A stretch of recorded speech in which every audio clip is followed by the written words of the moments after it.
Subscribe now. Press the bell icon. Never miss an update.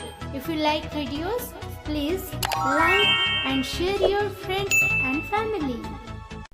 Good morning all, Mrunmayee Joshi here. In today's English grammar session, let us learn more about rules of active passive conversion.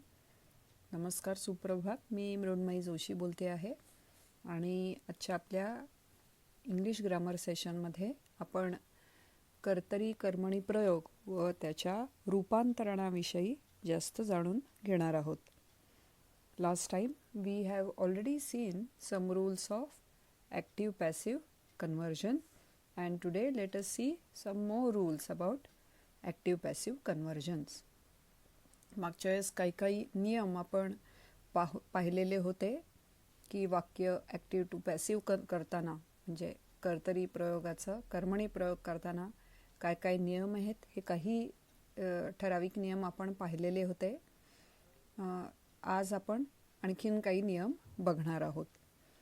तर आजचा पहिला महत्त्वाचा नियम active to passive कन्व्हर्जनमधला म्हणजे only transitive verbs meaning verbs that can take objects can be changed into the passive voice. महत्त्वाचा नियम आहे, समजून घेऊयात. सकर्मक क्रिया ज्या असतात त्यांचंच कर्मणी प्रयोगात रूपांतरण होऊ शकतं. म्हणजेच ज्याला कर्मणी प्रयोगात म्हणजे पॅसिव्ह व्हॉइसमध्ये कधी कन्वर्ट करता येतं वाक्य, जेव्हा वर्ब ट्रान्झिटिव्ह असतं.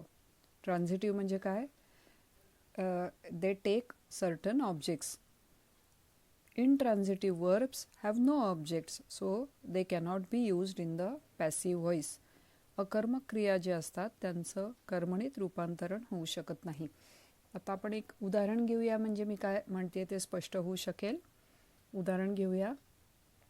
मीता broke BROKE broke the flower pot. मीताने फुलदाणी तोडली. ब्रोक म्हणजे तुटणे किंवा तोडणे. Meeta broke the flower pot. आता फ्लॉवर पॉट हे या सेंटेन्समधलं ऑब्जेक्ट आहे. आता हे ब्रोक हे जे आहे ते ट्रान्झिटिव्ह असं आपण म्हणतो. ट्रान्झिटिव्ह म्हणजे सकर्मक आहे हे का? कारण त्याचं जे ऑब्जेक्ट आहे हे flower pot. Broke what? Broke the flower pot. त्याचं ऑब्जेक्ट जे आहे त्या सेंटेन्समध्ये मेन्शन्ड आहे. त्यामुळे हे जे वर्ब आहे ब्रेक, ब्रेकचं होतं broke, it is transitive and that's why it can have passive form. म्हणजे हे जे ॲक्टिव्ह वाक्य आहे Meeta broke the flower pot, त्याचं पॅसिव्ह फॉर्म होऊ शकतं. आणि ते कसं असेल? पॅसिव्ह फॉर्म असेल the flower pot was broken by Meeta. म्हणजेच मीताकडून फुलदाणी फुटली किंवा तुटली. तर थोडक्यात जेव्हा ट्रान्झिटिव्ह वर्ब असतं म्हणजेच सकर्मक असतं क्रियापद, तेव्हाच त्याचं ॲक्टिव्ह टू पॅसिव्ह कन्व्हर्जन त्या सेंटेन्सचं होऊ शकतं, अन्यथा नाही. आता आपण अजून वाक्य बघूयात आणि मग त्याचं रूपांतरण असं होऊ शकतं का नाही ॲक्टिव्ह टू पॅसिव्हमध्ये ते आपण बघूयात. If you take another example, Meeta cried quietly. Cried, C-R-I-A-D, cried. Cried म्हणजे रडली. Quietly. मीता मूकपणे रडली. आता इथं टू क्राय आणि क्राईड हे जे आहे verb, there is no object in this sentence. Yet it is complete. म्हणजे मीता cried quietly हे संपूर्ण वाक्य आहे, कंप्लीट वाक्य आहे. But it does not have object. Hence, cried is intransitive verb. म्हणजे अकर्मक क्रियापद आहे इथे cried. And therefore, it cannot be expressed in passive form. म्हणजे ह्या सेंटेन्सचं मीता cried quietly चं पॅसिव्ह फॉर्म होऊ शकत नाही. अजून एखादं वाक्य बघूयात. She runs too fast. ती खूप जोरात किंवा वेगाने पळते. इथंही रन्स जे आहे ते इनट्रान्झिटिव्ह वर्ब आहे. या वाक्यात ऑब्जेक्ट नाही, त्यामुळे रन्स हे जे आहे इथे अकर्मक क्रियापद आहे, त्यामुळे याही वाक्याचं पॅसिव्ह फॉर्म होऊ शकत नाही. तर आत्ता आपण पहिला नियम पाहिला आजचा पहिला नियम काय होता, तर only transitive verbs can have passive voice किंवा पॅसिव्ह फॉर्म. म्हणजेच सकर्मक क्रियांचेच कर्मणी प्रयोगात रूपांतरण होऊ शकते, अन्यथा ते होऊ शकत नाही. आता दुसरा नियम बघूयात आपण. जेव्हा प्रोग्रेसिव्ह टेन्सेस असतात किंवा परफेक्ट कंटिन्युअस टेन्सेस, आपण टेन्सेसमध्ये हे प्रकार पाहिलेले आहेत. परफेक्ट कंटिन्युअस टेन्स म्हणजे प्रेझेंट परफेक्ट कंटिन्युअस किंवा फ्युचर परफेक्ट कंटिन्युअस किंवा पास्ट परफेक्ट कंटिन्युअस टेन्स आणि याच्या जोडीला फ्युचर कंटिन्युअस टेन्ससुद्धा. तर हे जे 4 प्रकार आहेत टेन्सचे, they cannot have passive forms. चालू पूर्ण वर्तमानकाळ, चालू पूर्ण भविष्यकाळ, चालू पूर्ण भूतकाळ, तसेच याच्या जोडीला चालू भविष्यकाळसुद्धा यातल्या क्रियांचं कर्मणी प्रयोगात रूपांतर होत नाही. म्हणजेच काय, तर आपण एक प्रेझेंट परफेक्ट कंटिन्युअसमधलं एक वाक्य बघूया. He has been writing poems regularly. तो नियमितपणे कविता करत आहे. तर हे जे वाक्य आहे याला it cannot have passive form.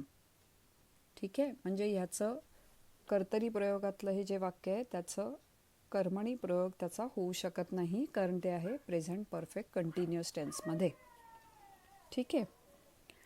आता आपण तिसरा नियम बघूयात की we have seen that we use by, BY by, when we convert sentences to passive form. Now sometimes this agent by is dropped because sometimes it's not important or it is obvious. आता एक example बघूयात आपण, म्हणजे हा नियम कळेल. The ball was rolled through tube. Was rolled, ROLLLED. The ball was rolled through tube. By whom हे कदाचित इम्पॉर्टंट नाही आहे सेंटेन्समध्ये, त्यामुळे ते इथे मेन्शन केलेले नाही आहेत. हे पॅसिव्ह फॉर्म किंवा पॅसिव्ह व्हॉइसमधलं सेंटेन्स आहे, but subject here is not mention.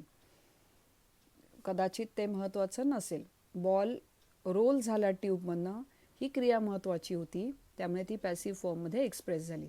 हे पॅसिव्ह सेंटेन्स आहे. The ball was rolled through tube. तर त्याचे ॲक्टिव्ह कसं करता येईल. आता हा कुणी रोल केला महत्त्वाचं नाही, त्यामुळे you can assume it was through they. आपण हे असं ॲज्युम करू शकतो. That's why we can say they rolled the ball through tube.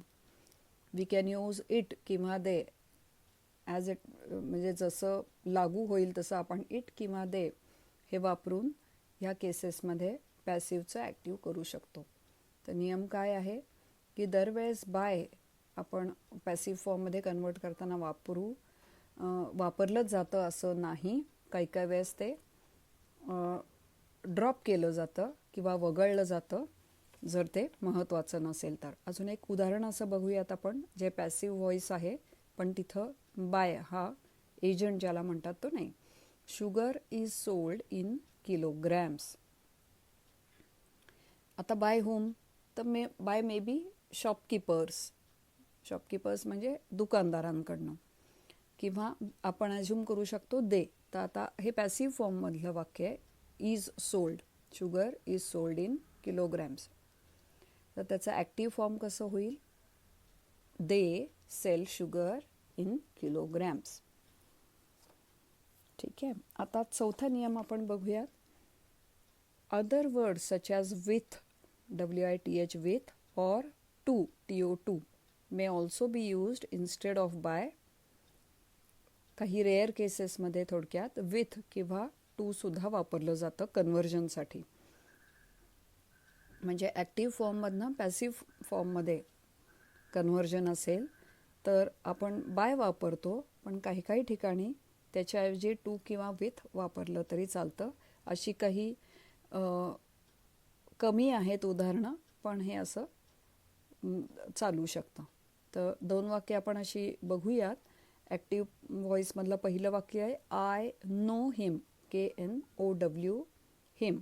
I know him म्हणजे नो म्हणजे इथं ओळखणे या अर्थाने आहे. आय नो हिम, मी त्याला ओळखतो, तर त्याचं पॅसिव्ह होईल he is known to me, KNOWN. To me इथं आपण वापरलं, इथे टू वापरलं तरी चालू शकतं. दुसरं ॲक्टिव्ह वाक्य बघू. Water fills a tube, water fills a tub. Fills FILLS, fills म्हणजे भरणे. त्याचं पॅसिव्ह फॉर्म असं होऊ शकतं, a tub is filled with water. By water म्हणण्यापेक्षा विथ वॉटर जास्त बरोबर राहतं. तर थोडक्यात काही काही ठिकाणी जिथं कमी आहेत अशी सेंटेन्सेस बाय वापरायच्या ऐवजी विथ किंवा टू सुद्धा वापरलं जाऊ शकतं in some rare cases. So today we have seen 4 rules which are related to active passive, and I hope they are clear to you. In case of any doubts in this topic, you can always ask me. So that's all for today's session. Thank you. Dhanyawad.